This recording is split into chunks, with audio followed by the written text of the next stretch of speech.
আসসালামু আলাইকুম, কেমন আছেন সবাই? আশা করছি সবাই খুব ভালো আছেন। আমি আর দুষ্টু বাচ্চাটাও আলহামদুলিল্লাহ ভালো আছি।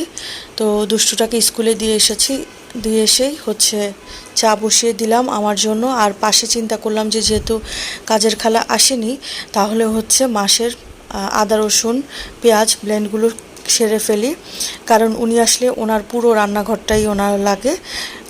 থালা বাসন ধোয়, কিন্তু মনে হয় যে এখানে তৃতীয় চতুর্থ বিশ্বযুদ্ধ লাগিয়ে ফেলে, পুরো রান্নাঘর নিয়ে সে কাজ করে। তো যাই হোক, উনি আসার আগেই কাজটা সেরে ফেলতে পেরেছি। এখন ওনার পুরোপুরি রান্নাঘর ওনার দখলে। তো আমি চা নিয়ে চলে আসলাম। আর আজকে তেমন কিছুই খেতে ইচ্ছে করছে না কেন জানি সকাল থেকে, তাই ভাবলাম যে একটু রুটি দিয়ে চা দিয়েই খেয়ে নিই, আর কিছু খাবো না।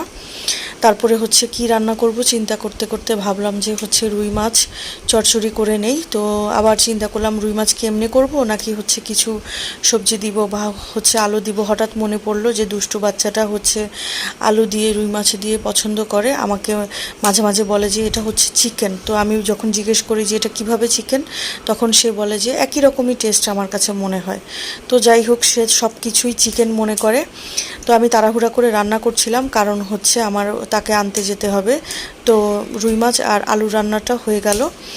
এদিকে দেখেন, আজকে আবার সে হটডগ কালেক্ট করে নিয়ে এসেছে। বার্গার নিতে চেয়েছিল, কিন্তু এক মুহূর্তের জন্য বার্গারটা নিতে পারিনি, সেল হয়ে গেছে। তারপর আসার সময় একটা মিষ্টি আইটেম নিয়ে আসলাম, যে ভাবলাম সেও খাবে আমিও খাবো, দুপুরবেলা ক্ষুধা লেগেছে। এরপরে এই চিপসগুলো সে কালেক্ট করে নিয়ে এসেছে। তারপর আরেকটা আইটেম রান্না করব। আজকে একদম সিম্পলই রান্না করছি।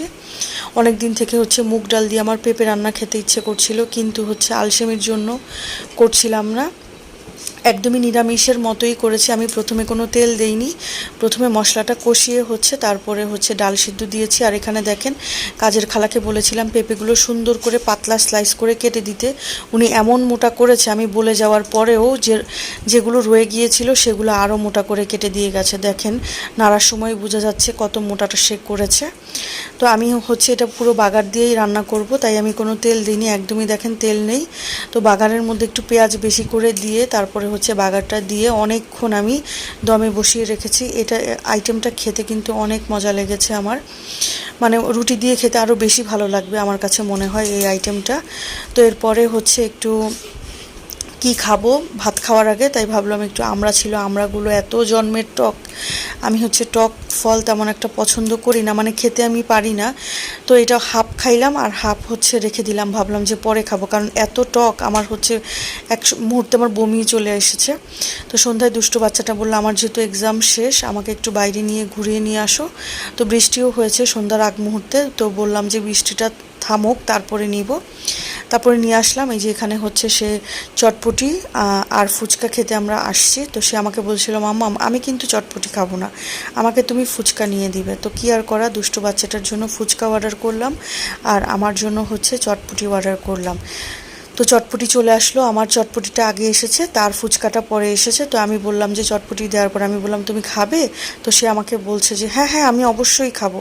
তো তার ফুচকাটাও চলে এসেছে। মাশাআল্লাহ, বাচ্চাটা এখন খেতে শিখেছে। এরপরে এসে বলছে আমাকে কমলা দাও, তো দিয়ে দিলাম। তো সে ডান্স করে করে কমলা খাচ্ছে। তো আজকের ভিডিও পর্যন্ত, সবাই ভালো থাকবেন।